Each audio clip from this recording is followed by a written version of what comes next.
Creating a supervisory organization in Workday involves setting up a structure to manage reporting relationships and organizational hierarchies within your company.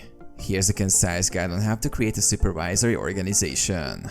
Log in. Access Workday using your administrative credentials. Navigate to Organizations.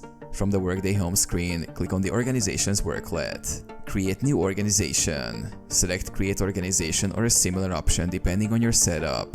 Enter organization details. Fill out the required fields such as organization name, code, and description. Specify the type of organization. Define relationships. Establish reporting relationships by adding supervisors and subordinate positions within the organization. Define the organizational hierarchy by linking this organization to other existing supervisory organizations or higher-level structures. Assign roles and security. Assign roles and responsibilities to users who will manage or have access to this organization. Configure security settings to control access permissions within the organization. Save and submit. Review the entered information for accuracy.